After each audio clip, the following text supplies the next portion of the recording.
And of course, looming over all of those is this year's issue of inventory. How's it going? I'm Christopher McGee. I'm the owner of Halcyon Real Estate. I'm affiliated with the Keller Williams Marcus Center in Salt Lake City, Utah. Today is the 1st of April, April Fool's Day. I won't try to fool you in this video at all though. This is the numbers and the nuances where you come every Monday in order to know exactly what's happening in Utah's right now real estate market. And because it's the 1st of April, we get to look at the full first quarter of 2024's housing market and see what those numbers tell us. So as always, I'll dive into the nuance, my opinion of what all the numbers and trends show us and mean, and then we'll look at exactly what those numbers and trends are with charts and graphs right off the MLS. But one other thing, you have probably seen the headlines, a lot of headlines recently for the NAR settlement. So the National Association of Realtors was involved in a lawsuit. There was a lot of misunderstanding and misdirection involved around that lawsuit. That has come to a settlement, which has yet to be approved by a judge, but we're all thinking it will be. And the settlement has been published. I have read it and I have got in front of it for you. So if you want to know exactly what the settlement says and how that's going to change things in Utah in the future, I'll link the explainer video that I made about that settlement on here so you can check that out.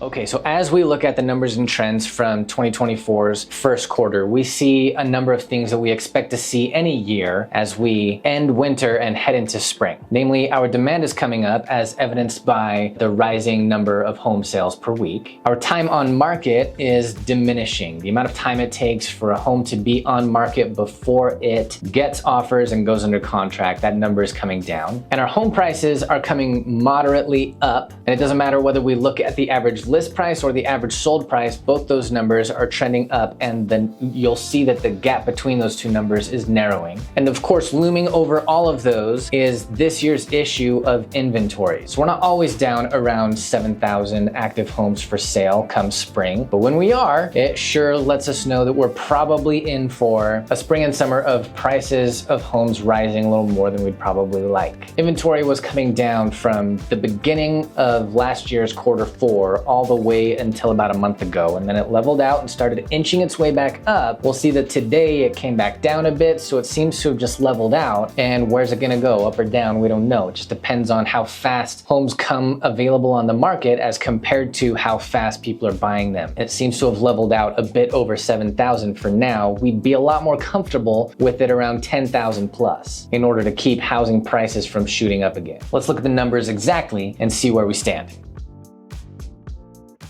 Okay, inventory as of right now sits at 7,201, which is down a little bit from the previous week, unfortunately. We'd like to see this number, like I said, keep rising to around 10,000 plus. We're still above the trend line though, and that's good. Average days on market right now sits at 51. That's down from the previous week, and while this chart makes it look like we're now back where we started at the beginning of the quarter, that first data point on this chart was an anomalous low point. We were generally in the low mid 60s prior to that. Okay, this is certainly trending down right now. Average list price this prior week was $638,862. That's down from the previous week. We're on a moderate upward trend. Average sold price last week came to $630,803, which means the difference this last week between average list price and average sold price came to $8,059, which is up a bit from last week. And even with that one super low dip you see there, we still see this data set trending up. We're narrowing the gap between list and sold price, where the sold price has really been steadily about 10,000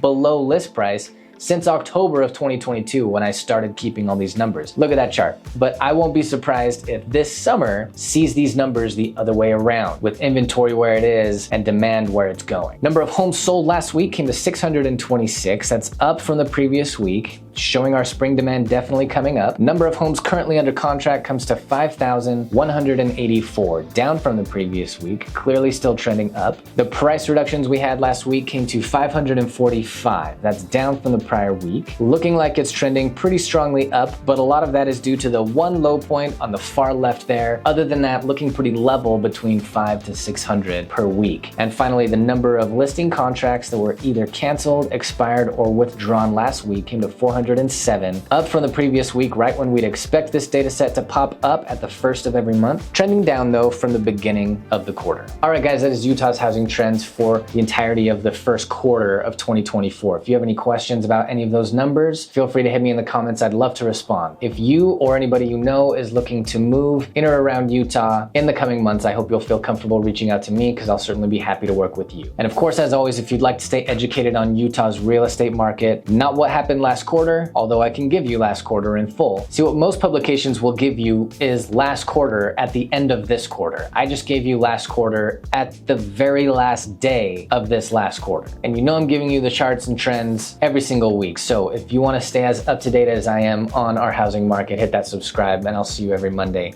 Thanks for watching this week, guys. I'll see you next time.